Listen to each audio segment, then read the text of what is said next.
All right, today we're going to do something really practical. We are taking the legendary wisdom of Warren Buffett and applying his core ideas to a real, live company. The goal here is to build a simple but really powerful checklist that, honestly, you can use to look at almost any business.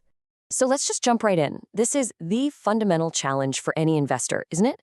The market is just full of noise, and it is so easy to get distracted. But what if you had a clear, structured way to just cut through all of that and focus on what actually matters?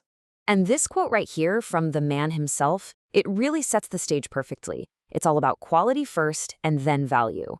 So, our test subject for this whole philosophy is going to be the big home builder, PulteGroup. Let's see if it holds up and actually qualifies as one of those wonderful companies. Okay, here's our game plan. It's a simple three-point check, straight out of the Buffett playbook. First, we're going to look at its financial strength. Is the foundation solid? Then we'll check its profitability. Is it a good business? And finally, the big one. We check the price. It's a super straightforward but incredibly powerful way to think about any company. First up, financial strength. Buffett famously looks for companies that are like a fortress, businesses that are so durable they can handle pretty much anything the economy throws at them. And a huge part of that durability comes from having a rock-solid balance sheet. So let's open up the books.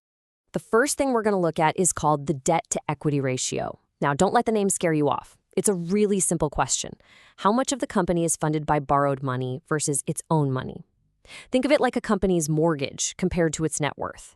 And what we're looking for is a low number. And here is PulteGroup's number, just 0.17. Now, to put that into perspective, anything below 1.0 is usually considered pretty healthy. At 0.17, PulteGroup is barely using any debt at all. I mean, that is a massive checkmark in the Buffett book for financial safety. And that story of financial health just keeps going right here. This is the current ratio. It basically asks, hey, if all your bills came due in the next year, could you pay them? You can see today the number is a very strong 6.82. But what's really telling is how it stacks up against its 3-year average of 4.58. It's not just strong, it's actually getting stronger. So the company is financially stable. Step 1 is a big success. But, a fortress that doesn't actually generate any treasure, well, that's not a great investment. So for step 2, we've got to ask, is PulteGroup a powerful profit engine? Is it any good at turning investors' money into real profits? So our first profitability metric is return on equity, or ROE, and PulteGroup is clocking in at just over 17%. What this tells us is that for every single dollar of shareholder money in the business, the company kicked out about 17 cents in profit last year. Anything over 15% is usually seen as a sign of a really high-quality business. Next up, we look at return on invested capital, or ROIC.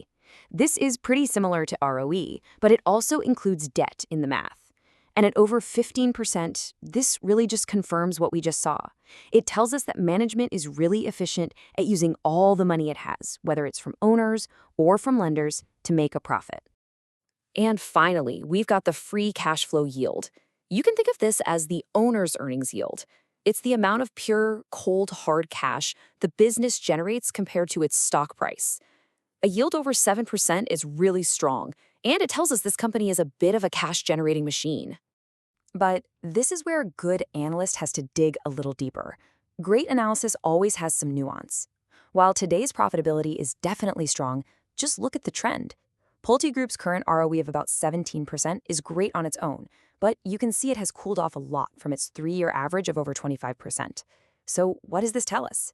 It tells us that while it's still a great business, it's coming off an incredibly hot streak, and that's a super important piece of context.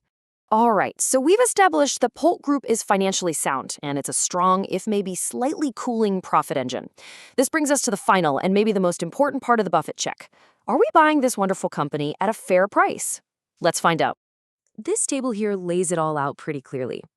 Based on a discounted cash flow analysis, the company's estimated fair value is over $183 a share. You compare that to its recent price of around $128, and that gives us what Buffett calls a margin of safety. In this case, it's almost 30%, which suggests the stock is actually trading at a pretty big discount to what it's truly worth. And once again, we have to add that layer of context. Let's look at the price-to-earnings ratio, which is just how much we're paying for each dollar of profit. The current PE of around 11.5 is totally reasonable, But as you can see, it's definitely higher than the 3-year average of about 8.7. So here's the takeaway. While there seems to be a margin of safety, the stock isn't quite the bargain it might have been in the recent past. So let's sum it all up. Our 3-point Buffett check gives us a really balanced picture. On the pro side, PulteGroup has a balance sheet that's built like a fortress. It's got strong profitability, and there's a solid margin of safety. On the con side, well, that profitability has come down from its peak, and its valuation, while still looking pretty good, is higher than its recent average. And this brings us to the most important takeaway of all. A framework like this, it's not meant to give you a simple buy or sell signal.